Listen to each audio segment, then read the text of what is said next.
Good evening, everybody, and welcome to another edition of Behind the Mic here on ASTV Productions.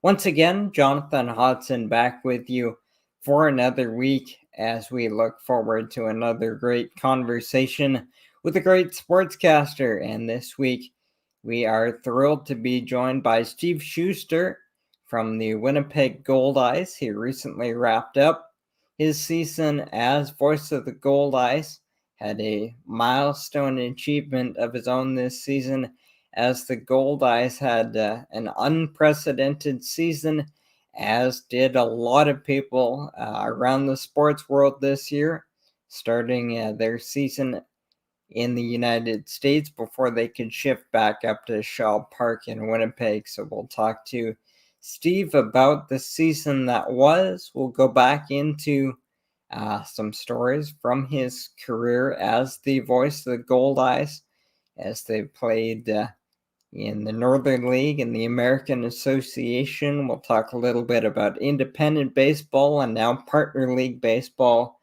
Get into his story, his origins of his career in broadcasting, some of his mentors and influences. And then we'll also get into a little bit of Blue Jays talk, as they're exciting baseball fans across the country right now with their late season push for one of the wild card spots in the American League. We'll talk about how much attention he's paying to that and the effect that Blue Jays success can have on baseball across the country.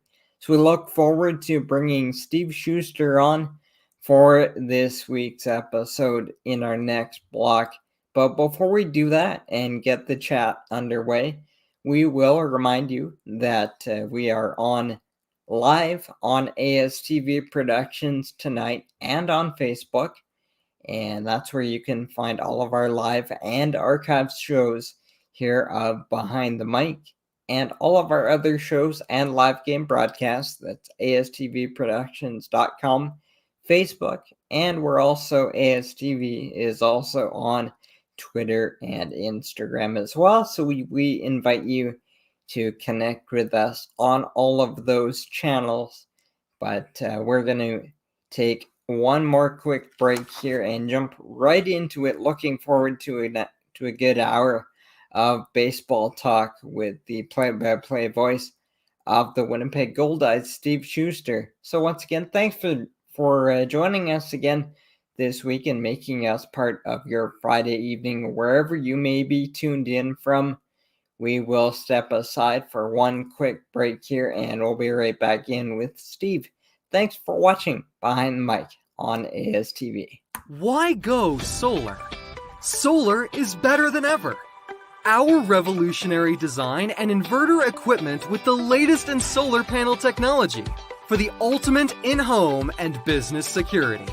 That's right, I said security. Grid security and security of your home are linked. Fortify your future today with a battery backup system. No maintenance, quiet running. Did you know in Manitoba, grid-connected, off-grid, and battery backup systems are 100% right off in the year you purchase for any company or farm? Do you want to back up your internet, keep your tills running, and the lights on? We can install a system that is right for you with battery backup fully capable of taking on all those essential loads and keeping you running. When you call our experts at Evolve Green, ask about getting your free energy audit today. Call or email today to find out what system works best for you.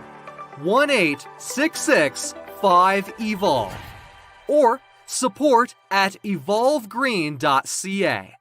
Also, be sure to check out our website at www.evolvegreen.ca.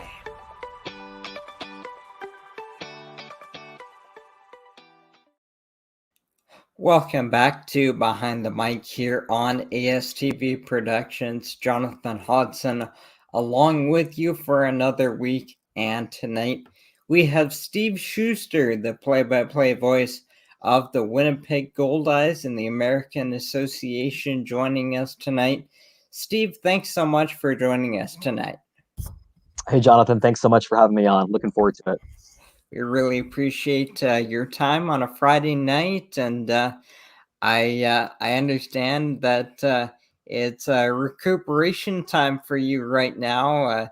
Winnipeg, the Goldeyes just finishing up their slate, and a rare Friday night off. So we appreciate you getting back on air with us tonight.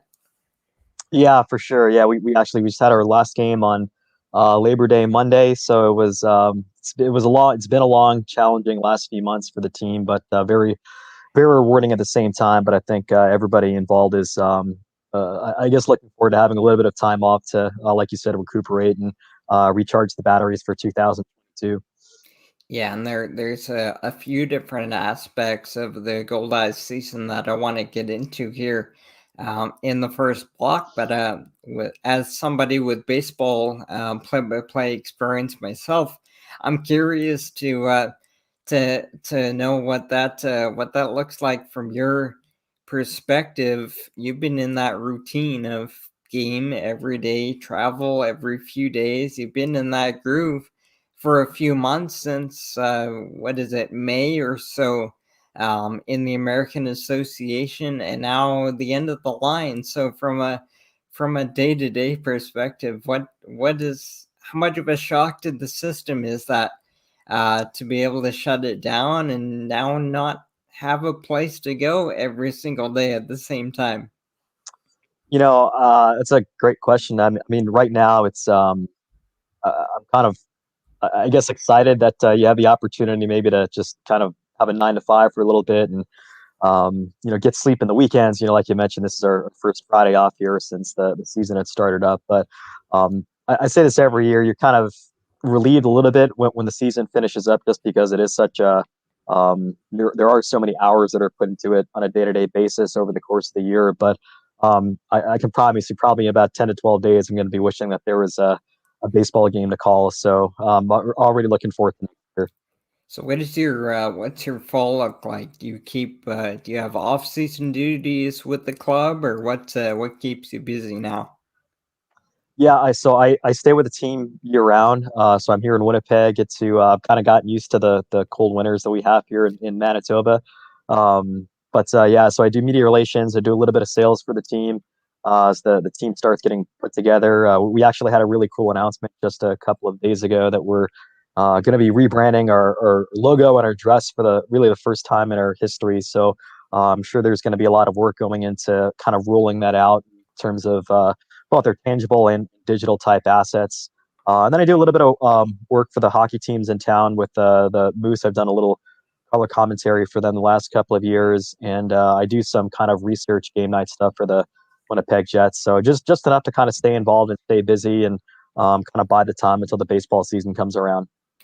That's good stuff, and we've had an opportunity through this show to get to know some of the other voices around Winnipeg. I know I had a great chat a few months ago with Jamie Thomas from the Jets, and we've talked to a couple of other people. So that's a great community, sports community, and broadcasting community out there in Winnipeg. But as we've alluded to, the Goldeyes just finished up their 2021 season. You've been with them since 2014, I believe. So just kind of on a initial overview level, where did this one rank in terms of the campaigns that you've been able to be a part of there? Every year is special in its own way. I mean, whether we've been lucky to win a couple of championships in the time that I've been here, and this year, unfortunately, we missed out on the playoffs. But I think every year is enjoyable and special in its own right. And like, there's no question there are some unprecedented challenges that we had to kind of deal with as a collective group, spending really the last 2 years, but this year especially, where there's a little more travel involved than there was last season. But the group of guys was just outstanding this year. They really were. I said this a lot once we did finally get home to Winnipeg in August, that there were plenty of opportunities where I think it would have been understandable to just kind of let the situation and the circumstances get the better of you, but like nobody ever complained. I think the guys were really appreciative of the opportunity that we were playing at all when there was a chance that we might have had to go dark for the one season. So being around a really great group of people, and of course Rick, our manager, and Cash, our hitting coach, are always great to be around, and just create a really welcoming environment for everybody. It made the experience a lot easier to handle. And then certainly getting back to Winnipeg finally on August 3rd, we kind of took off. The team had a really nice run there, climbing basically within a couple of games of a playoff spot, and just kind of hit the skids there a little bit at the end. But I think we made a lot of teams nervous when maybe those around the league were counting us out going into that final month or so. So that was fun to kind of experience that little bit of a run. Like I said, overall, every season is special in its own right, and I'm sure I'll look back on this in a few weeks with fond memories. And you mentioned there that the Goldeyes returned to Shaw Park in Winnipeg in August after being based home base, if you will, I believe in Jackson, Tennessee, if I'm correct, for the bulk of the American Association season this year due to COVID. Just kind of bring us into a personal level of what that looks like for the team being based in a home away from home, much like a lot of baseball fans have seen with the Blue Jays this year. What does that look like in terms of what is required of the players and how much it kind of upends their what they were expecting and their routines and kind of into you as well, having to take your life south of the border for a few months?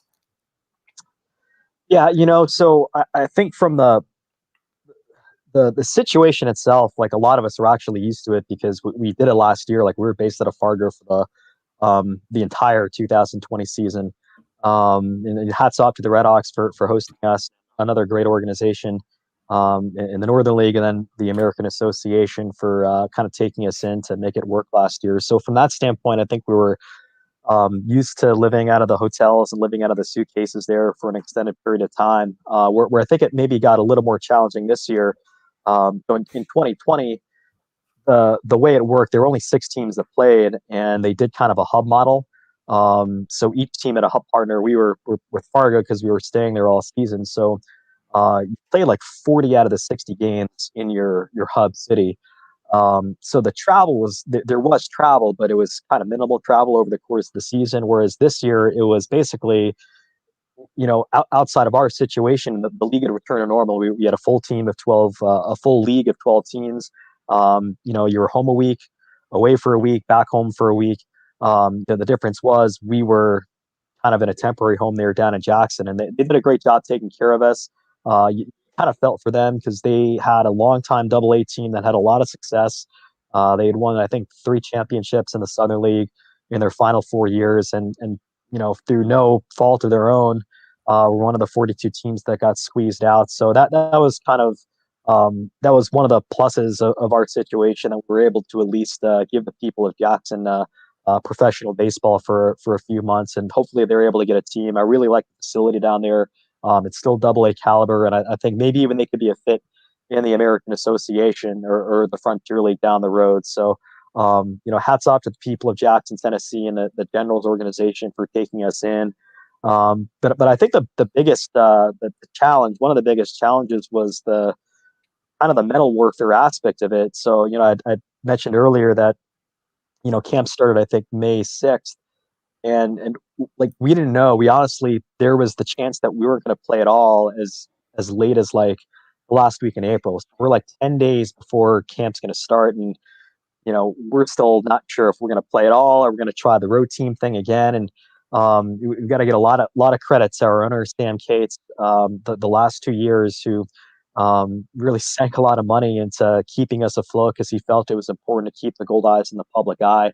And there was a chance that once we said, all right, we're gonna go down to Jackson, like we knew that there was a possibility that we weren't going to come back to Winnipeg. And then you kind of heard, and you were following what the cases were like in Canada and back home, and you're kind of coming in and out of that third wave, and some weeks you're thinking that, hey, there's a possibility we're going to be able to come home, and cases spike, and you're kind of like, well, maybe we're going to be on the road for the entire season again. So, we're monitoring that. We're monitoring obviously what's happening with the Blue Jays, and with some of the other Canadian independent teams like Quebec and Trois-Rivières. They had to do the same thing starting the year out on the road. So last year, I think it was maybe a little bit easier because we knew we weren't coming back to Winnipeg. We were spending the whole season on the road. This year, you kind of were hoping, obviously, that at some point we would get home. But, like I said, it was just sort of a mental roller coaster there, not knowing what to expect. And then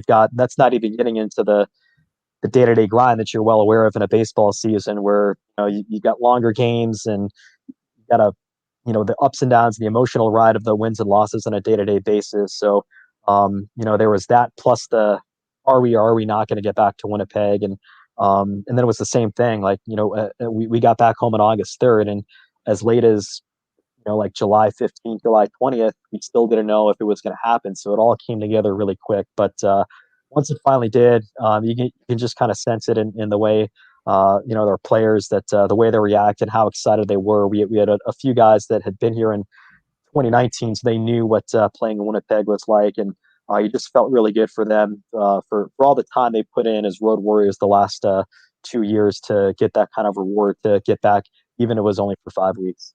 Yeah, and how meaningful was that when you guys were finally able to get back to Winnipeg and play at home for real? And I know you guys had some important and some prominent veterans on the club that were returning home, but you also had a number of new players that were seeing Winnipeg for the first time, that were playing in front of their own fans in that facility for the first time. How meaningful was that, that first game back, that first week back, to get in front of I'm not sure how many fans you had at those games, but to really be Winnipeg's team again? How meaningful was that moment? I think it was meaningful for everybody, and especially for the fans. I mean, we've been really fortunate to have just really, really great fan support since the very beginning. I mean, going back to 1994, when the Goldeyes played out of the old Winnipeg Blue Bombers Stadium, and then certainly moving into Shaw Park in 1999. The Goldeyes, it's been a big part of a lot of people's lives in the province for 28 years now, and they had it taken away from them, just like the players had it taken away from them for a couple of seasons where we had to play on the road. So I felt the best for them that we saw all the same season ticket holders and corporate sponsors came out that have been supporting us for all these seasons. A number of which that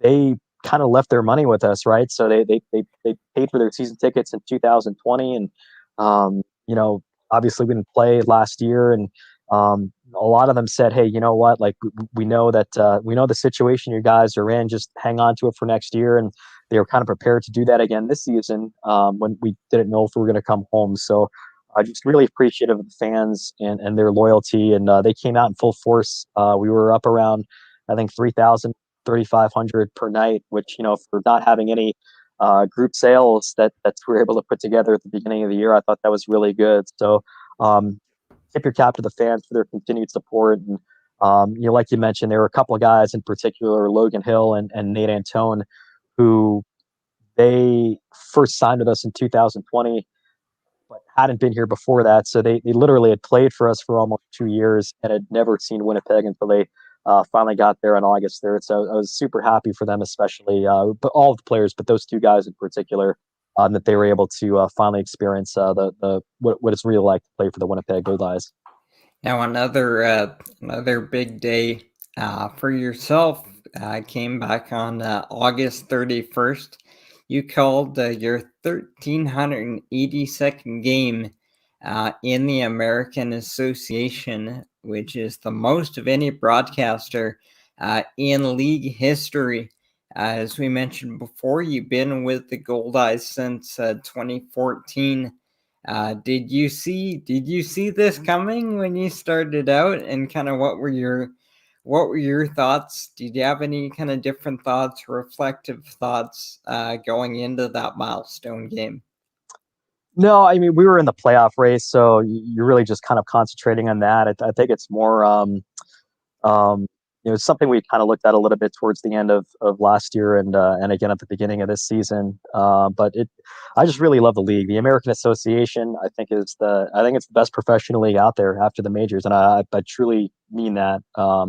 It's really well run, leadership from top to bottom, the ownership across the different teams and the managers, the field managers are second to none. I think not just in independent baseball, but I think in minor league baseball. So I'm just really appreciative to have been involved in the league and with the Goldeyes and before that Wichita and Lincoln for all these years. It's outside of a little bit of hockey that I've done, it's the only job that I've really ever had is in the American Association, and I was really appreciative. A lot of people had reached out when we had done that game, but hope to do many more. It's a fantastic league, and like I said, just really appreciative to have been a part of it for all these years. And you bring up a good point there. That's kind of the last thing I want to get into before we go to our first break here, is the dynamic that the American Association has had. Of course, originally as an independent league and now an MLB partner league. And I kind of wanted to get your firsthand perspective on the baseball, on the experience of independent or now partner league baseball, and kind of the differences from the affiliated minor leagues to what independent was or what MLB partner leagues were, where on the outside, as an outsider perspective, it kind of has the appearance of the affiliated minors.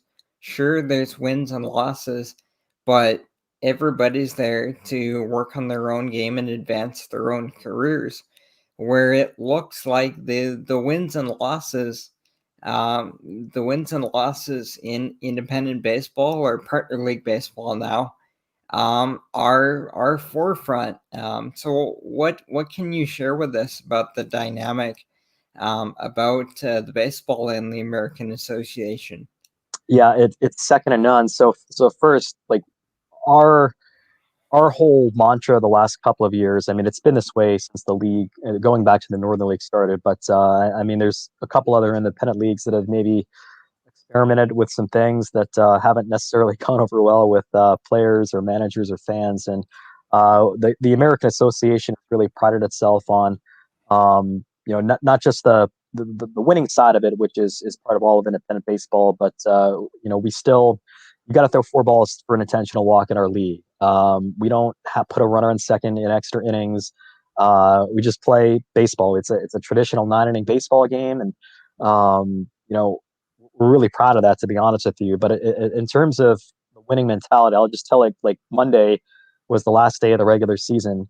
One team brought their starter back in 2 days of rest, who was throwing 7 innings a couple nights before, to try and keep their postseason hopes alive. A team that was eliminated but was playing a meaningful game against another playoff team or contending playoff team was actually the Houston Apollos, and they were a traveling team on the road the entire year and had nothing to play for. They brought back their number one starter on short rest in a game that really didn't matter to them, and he ended up helping lead a shutout against a team that ended their season. They missed the playoffs by one game, so I think that day alone just kind of illustrates, what the guys are here to do. And like, make no mistake, like no one is looking to make a career out of the American Association or independent baseball. Guys are trying to get picked up. They're trying to, rebound, maybe get their second chance at affiliated ball. In some cases, get their first chance at affiliated ball with a major league organization. But, winning is prioritized. Development is second, and the best 9 guys are going to play. It doesn't matter how hard you throw. It doesn't matter how high you were drafted or what your signing bonus was.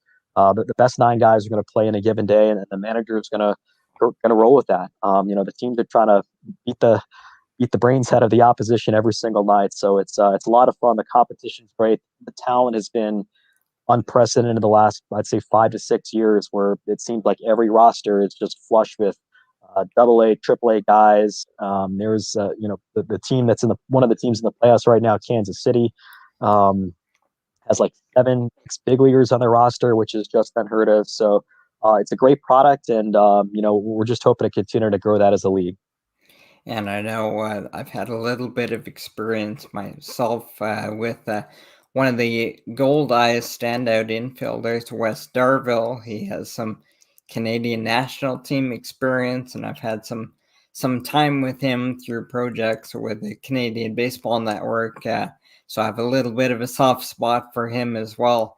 But we have to step aside here for the next break here, and we'll be back on the other side, and we'll shift the conversation a little bit more back on Steve and get to know a little bit more of his story and his career experiences when we come back here on Behind the Mic on ASTV Productions.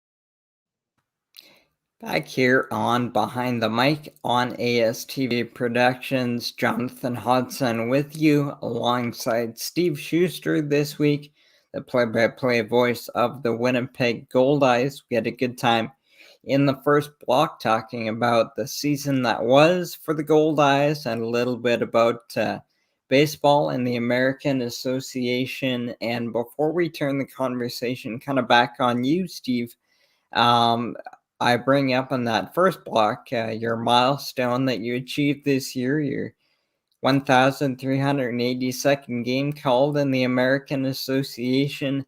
There's got to be some good fun stories that have come up from nearly 1,400 games called in the league, whether it be things on air, people you've crossed paths with, road trip stories. Is there anything that kind of stands out from your time in the league so far? Yeah, I mean, there's, like you said, there's probably too many to count. I mean, there's been just some great moments, great milestone. I mean, just this year we saw Kyle Martin, our first baseman. He set the league record for runs batted in with 106 in just 99 games, which is just that was just a lot of fun to watch on a night-to-night basis. Like I said, I was lucky to call a couple championships in 2016 and 2017 for the Goldeyes.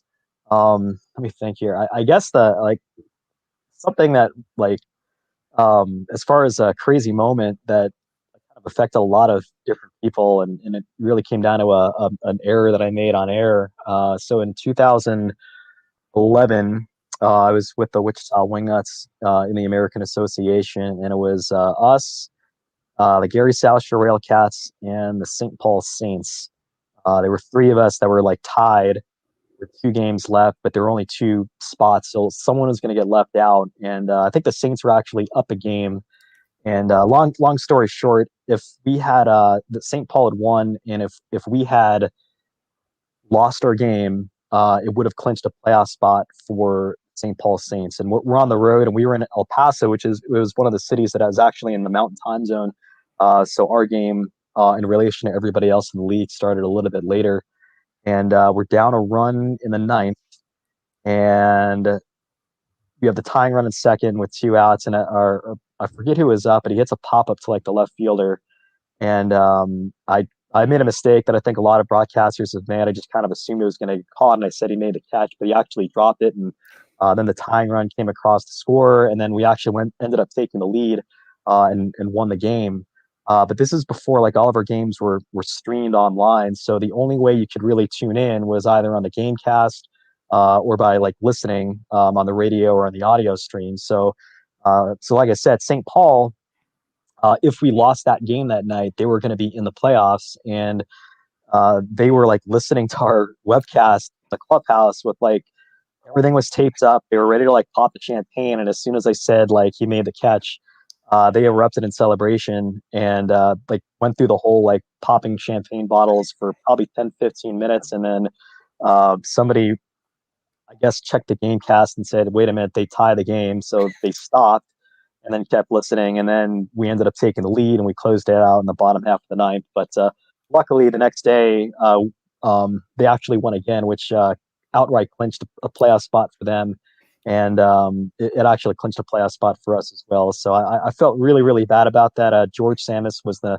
manager of the Saints at the time. He's now managing the Kane County Club. I said I was sorry to him the next year. I felt really, really bad about that, but it was a lesson well learned, and I've still made that mistake a few times since then. But I try to see the plays through. So as far as like kind of craziness, that's probably number one. Well, at least it kind of all worked out the same way at the end of the season. But that kind of brings up something that a lot of my mentors and friends in the business have always told me is, don't be on air afraid to make a mistake, because it's going to happen. And not talking about the obvious kind of horror stories, but just the run of the mill.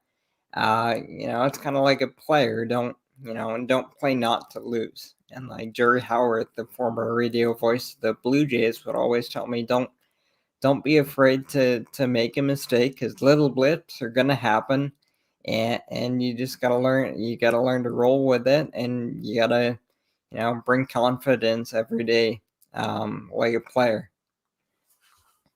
Yeah, I couldn't agree more. It's I say this all the time that you can't, especially if you're doing a solo broadcast, you can't talk for 3-4 hours and not make a mistake. Like it's just not going to happen. However many years I've been doing this now, like I've never once had a perfect broadcast. Like even games where I felt like I was happy with how I called the game at the end. There's always something you mispronounce a word, you mispronounce somebody's name, or you get the count wrong. It's just going to happen. So yeah, I couldn't agree with what you said there more. That you just have to, you do make a mistake, move on, don't think about it, and do your best to call the next pitch and the next play. So I'm kind of interested to get to know kind of the backstory on your career. Obviously, we've talked about some of the accomplishments and things you've been on the air for in the American Association and in Winnipeg. But let's go back and uh, kind of go back into what got you into baseball, and kind of what led you down the broadcasting path.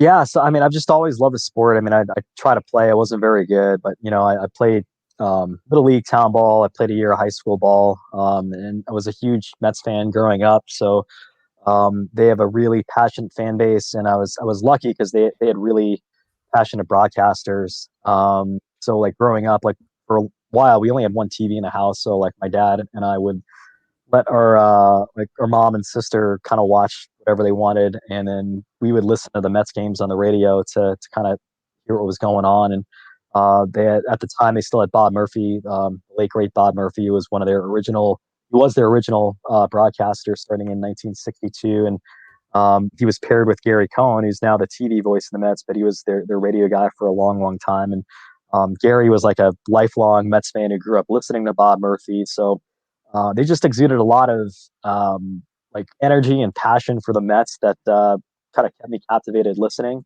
Did a really good job painting the word picture, and I grew up in the '90s, and they weren't good until 1999. So there were a lot of like lean years where there weren't a lot of wins or a lot of great things going on the field, but they made it interesting and they did a good job. Um, Really doing their best to research and learn about both teams and delivering good stories and good information. So I guess it's kind of what hooked me into the medium of radio, baseball on the radio. And, I went to college and signed up at the student radio station. And uh, I went to Michigan in Ann Arbor, which is a big football school. And that's what everybody wanted to do. They wanted to do the football and the basketball. And um, I know Michigan a couple years ago, they got to the championship game in the College World Series, but it kind of took them a long time to build their program into what it was, and nobody really wanted to do the baseball game. So for me, it was like I had a chance to get on the air as a freshman, which was that was kind of unheard of at the student radio station. So I still have those tapes. They're really really terrible, and I always listen back to those every once in a while just to kind of laugh and kind of keep myself in check a little bit. But I had fun doing it, and then going into my senior year, Christmas break in my senior year. I sent out, this is like right before MP3s, and like you could sort of just put your demo online and just email it out, with the push of a button. So I burned probably like over 100 CDs, and then put together like more than 100 snail mail packages with like a resume and a CD in it, sent it out to every minor league team, affiliated team, independent team. And I got 2 responses, and one of those was the Lincoln Salt Dogs and the American Association, and was lucky enough to communicate with their broadcaster, Bill Goldman, who had a great influence on me, and got an internship with them, and then that led to the job in Wichita, and then was in Wichita for 6 years, took a brief respite in corporate America there for a little bit, and then ended up with the Goldeyes in 2014. So it's been a fairly linear path, believe it or not, but I wouldn't trade it for anything in the world. And you brought up 2 really good points there that I like to talk about with broadcasters, and it's as especially as a radio broadcaster, it's about painting the word pictures, and it's kind of a cliche that can be tossed around, but it's really true. And I know from my experience, and I'll kind of get your thoughts on it as well. I really enjoyed the responsibility of doing a radio style call because I was the eyes and ears for everybody in my audience. And it's taking nothing away from television. They're just 2 completely different things. Where TV, the game is there, and you build around what the audience can see. When you're on a radio, you are the game for your audience. So what do you really enjoy about the responsibility of painting pictures for your audience? Yeah, I think I think it's an excellent point. It's funny because it's a little bit trickier today because all of our games are streamed. Our streaming service, we've been with Vimeo the last couple of years. They've done a really good job. But the Goldeyes and a number of our teams are still on terrestrial radio. So our stream, when we're at home, we just take the radio stream. Like, we don't have like a TV person come in and call the games. They just take the radio feed. So if you're actually watching our stream at home, you might think that I probably talk way too much. I can tell you for sure I talk way too much if you're watching in the stream. But you're right. Like, there's still that responsibility. There are a lot of people that aren't watching the stream, and we're on the radio with our great partners at CJNU. So you get a responsibility to them to paint the picture as if there was no video stream going on. So that's been kind of a balance where I've been trying to obviously prioritize our radio audience, but maybe scale back a little bit for those that are watching on the stream. But that's been an interesting dynamic. But yeah, no, I totally agree that it's there is a responsibility to try and catch as many details as possible for those that are listening. And the other thing was storytelling, especially as the dedicated voice of a team like yourself. You're there. A huge part of your job is you're there to tell the story of the game that night or the season, and you're there to tell the stories of each of your players. So your audience over time, if they follow you during the year, they hopefully will get to know your players as players and as people. And I remember when I was doing games in the Western Canadian Baseball League, we had a lot of times we had college athletes who would come up to us from the U.S., and it might have been the first time they had ever left the country to play baseball. And I got a lot of comments from player families who were the bulk of our audience, who would say, "Hey, I have to listen to you every night to know what my son is doing." Because it was the first time that these kids were playing without their families at most of their games. And it's something that at every level, from NHL, Major League Baseball on down, bottom line, broadcasters are storytellers. So, what do you enjoy most about being a storyteller of a team? Yeah, it's a great question. I think it's like you said, it's just kind of getting to the guys beyond just baseball and having the opportunity to kind of deliver that. And you brought up a really good point too about the families. To me, that's a greater responsibility than simply just painting the word picture. That, especially in the minor league level, really anything below the major leagues. Like, these guys aren't getting paid a whole lot. They're on the road, you know, grinding things out, living out of a suitcase. Especially for the Goldeyes these last couple of years. And you just got to appreciate kind of what they're going through to keep the dream alive, and grinding it out there day in, day out, putting their bodies on the line to try and help win games for the team. So I'd mentioned Bill Dolman, who is he was the broadcaster that hired me for the internship in Lincoln. And one of the best things he kind of ingrained into my mind is just always giving people the benefit of the doubt. I mean, I think that's a good piece of advice just in general for life. But just look for the positives in things. I mean, there's a lot of failure in baseball, and it'd be really easy just to say, "Oh, this guy's 2 for his last 20, and he's having a tough time." But you always try and look for that positive spin. Maybe tip your cap to the pitcher that he's had a good game, or a team had 3 good starts in a row. Just kind of look for the positives in the game. And I mentioned Bob Murphy, who is the longtime great voice of the Mets, and he kind of echoed something similar when he would always talk about his approach to the broadcast, is that baseball is meant to be enjoyed, so he always tried to highlight the enjoyable. Even if the Mets weren't a particularly good team themselves. So, especially now, like, there's a lot of negativity outside the world, and just kind of in general, and social media and that kind of stuff. So, when it's the broadcast people that are donating their valuable time to tune in and listen, I just want to try and make their experiences as positive and enjoyable as possible. And you talked about your time in school and your early broadcasts and kind of cutting your teeth. And this is the last thing I'll bring up before we go to another break. But another important thing that you've been doing is through something called Growcasting. And you have a website for it, growcasting.com, where you kind of give back to the next generation of broadcaster, or really any other broadcaster who's looking to elevate their game. So kind of give me the story on kind of where the idea came from for Growcasting, kind of what the vision is there.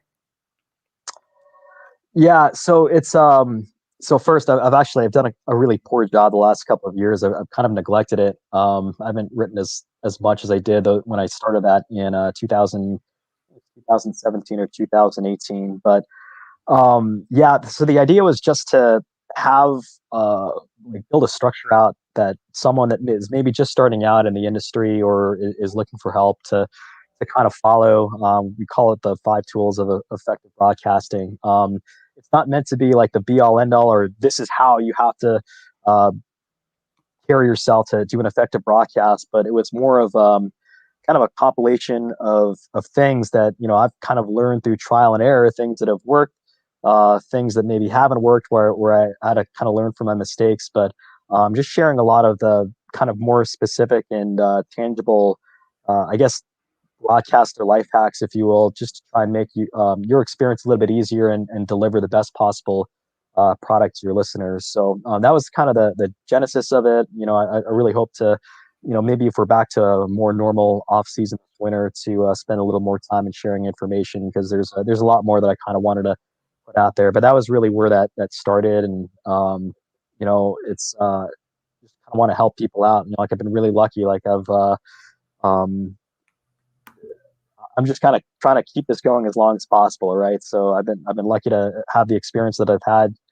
doing the games here in the American Association. So, whatever I can do to give back and try and help people out that are in the position I was when I first started out, I'm more than happy to do that. And if anybody else wants to check that out, growcasting.com is the website. I've spent some time on it. It has the 5 tools that you mentioned, but it also has category by category breakdowns and thoughts on things, other resources to help aspiring broadcasters and anybody trying to up their game. So if anybody else wants to check that out, you can go to growcasting.com. But we have to step to our next break here, and we will be back on the other side with another quick segment with Steve Schuster from the Winnipeg Goldeyes. And we'll wrap up another week of Behind the Mic here on ASTV.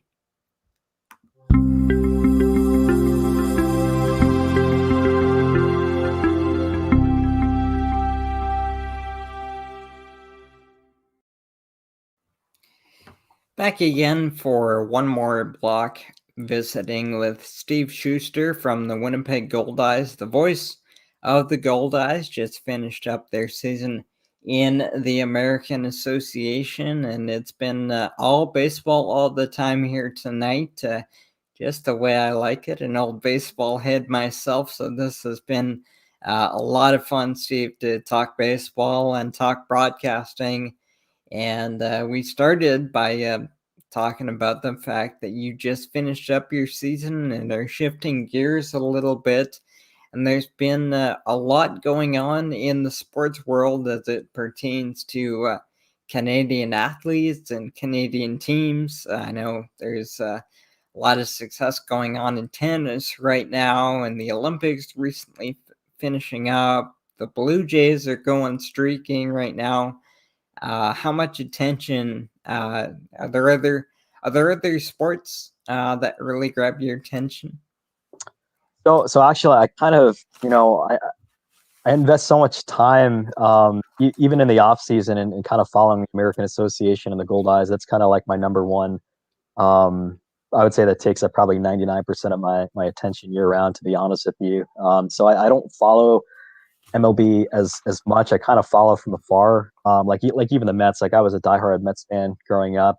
I've kind of distanced, just being so far away from home, but just in general, I can't follow them the way that I used to. But yeah, I mean, hats off to the Blue Jays. I mean, we're getting home this year and spending time in 2 different foreign cities, at the beginning of this season, and like I was telling you before we had started tonight. I mean, no matter what happens in this race, and they still got a really good chance of sneaking into the playoffs. That I mean, they're set up for long-term success. I think that window in 2015, when they kind of powered their way into the playoffs there unexpectedly, that was obviously a shorter-term window, and things kind of tailed off there after 2016. But I mean, I think if you're a Blue Jays fan, you should be really, really excited right now, because even if they miss out this season, I think the best example is you look at the 2 guys they gave up for Berrios. I mean, Austin Martin and Simeon Woods Richardson are like, those are 2 top 50 prospects in all of baseball. And there aren't many teams that can part with 2 guys like that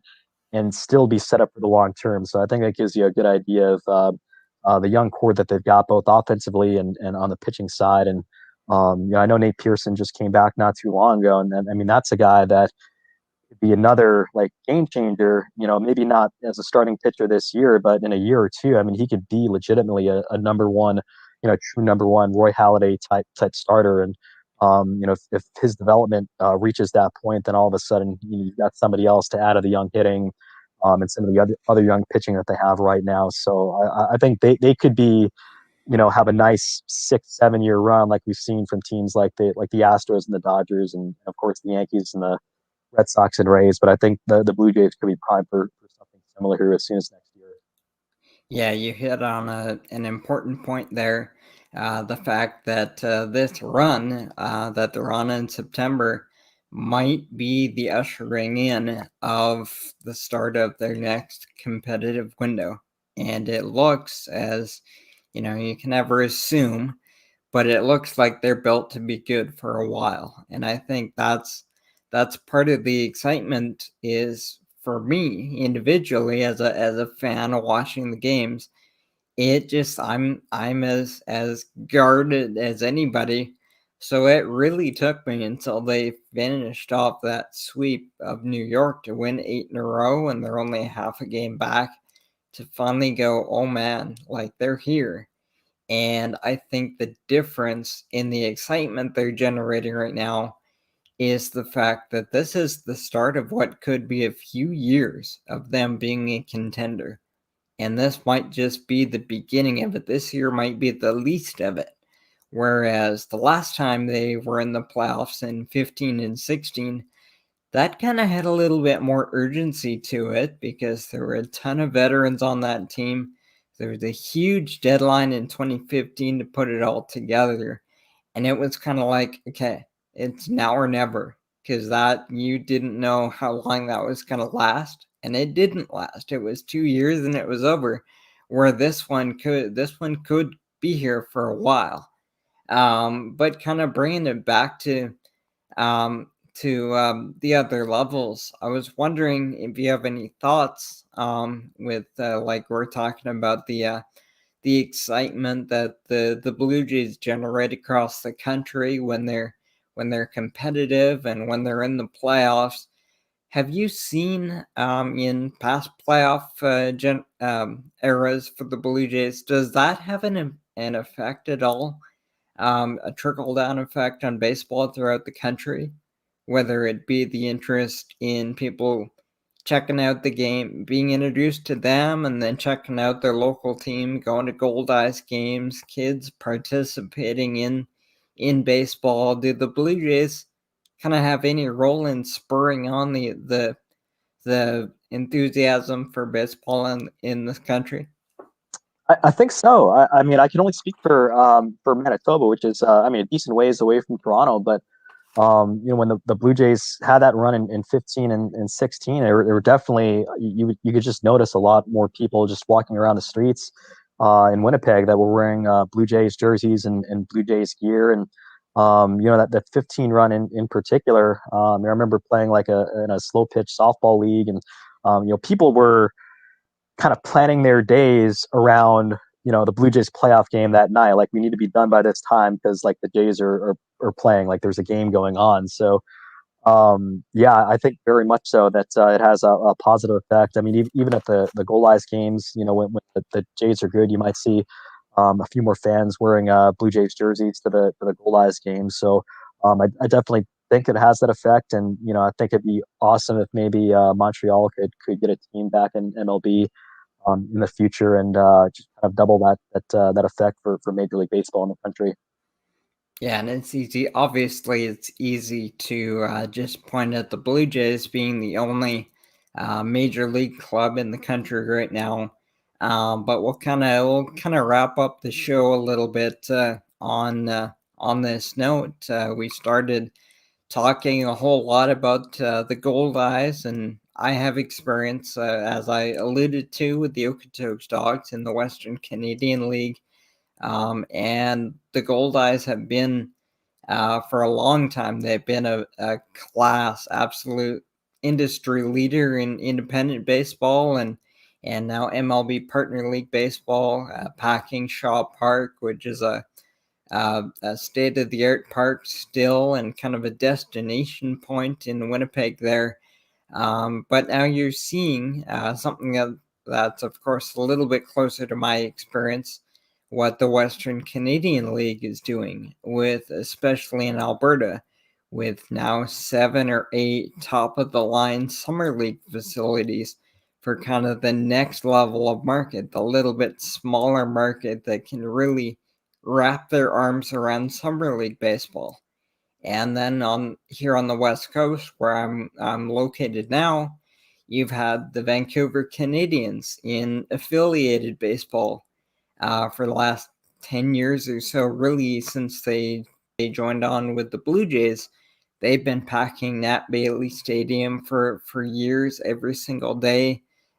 Future Blue Jays have been making their way through there for years.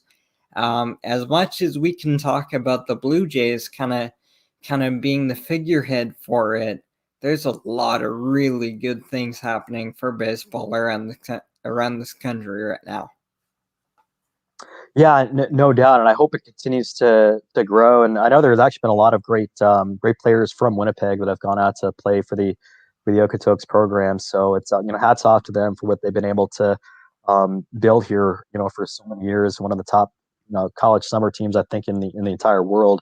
I think that's just as much a destination for younger Canadian baseball players as the Goldeyes have been for aspiring professionals. So yeah, I'd love for it to continue to thrive, and I think maybe there are some untapped markets, or even maybe markets that had teams and don't anymore, that maybe they could resurrect some, whether it's summer college ball or even professional baseball, and find a way to make things work. I know the biggest challenge is the country is so spread out, and travel could be difficult, but I think maybe there is a path to who knows, maybe bring back like a Calgary or an Edmonton into professional baseball, whether that's affiliated or independent. I think that'll be great. I think there's untapped potential for pro baseball in British Columbia. Yeah, I totally agree. I think it's a great time for Canadian baseball, and hopefully it can just continue to grow. That's a good note to wrap things up on. Steve, thanks so much for spending an hour with us to talk baseball, a little bit of Goldeyes, and a little bit of shop talk and some of your career experience as well. It's been a lot of fun getting to catch up with you finally. I know we've been connected for a long time online and such, but this was a lot of fun to connect face to face in a way and talk baseball. So I really appreciate your time on your first Friday night off. Yeah, thank you so much, Jonathan. Appreciate you having me, and great job. I've enjoyed following the show. You've done a great job with it. So keep that up, and just let me know if you need anything in the future. I appreciate it, and we'll stay in touch for sure. And just before we let you go, I know the off season is just getting going, but if people are interested in the Goldeyes and following them, and you mentioned maybe we should give another plug before you go. You mentioned that there's a new set of logos coming out for the Goldeyes that'll debut next season. If people are interested in checking out the off-season content and news for the Goldeyes, where do they go? So just goldeyes.com is our website. We'll have plenty of stuff on there over the course of the off season, and all of our social media channels, WPG _Goldeyes. You can find us on Twitter and Instagram. Perfect. We'll check it out there. All right, Steve. We'll say goodbye. But once again, thanks so much. This was a lot of fun, and all the best. You bet. Thanks so much, Jonathan. Take care. All right, we will say goodbye to Steve. Go to one more break, and I will be back on the other side to wrap up another week of Behind the Mic here on ASTV Productions. Thanks so much.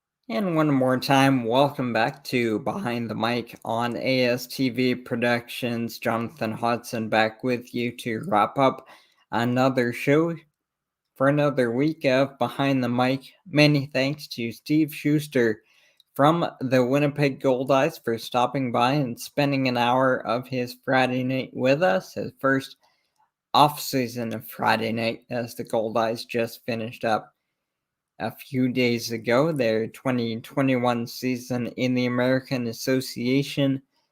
Had a great time talking about the season that was for the Goldeyes, some parallels to what the Blue Jays have gone through this year in terms of playing in multiple towns as COVID restrictions affected the start of their year. So it was fun to get some inside perspective on that, some stories, and and experiences, going back into Steve's career, and then talking a little bit of Canadian baseball with him as well. So hope you enjoyed it. I had a blast. Hope you did too. And many thanks to you for spending your Friday night with us, wherever you've been tuned in from. We'll be back with you next week, same time, same place. Fridays at 5 Pacific, 8 Eastern, astvproductions.com, Facebook, links up on Twitter and Instagram as well. So, once again, for my guest, Steve Schuster, this is Jonathan Hodgson saying thanks for watching tonight, and we'll see you again next week.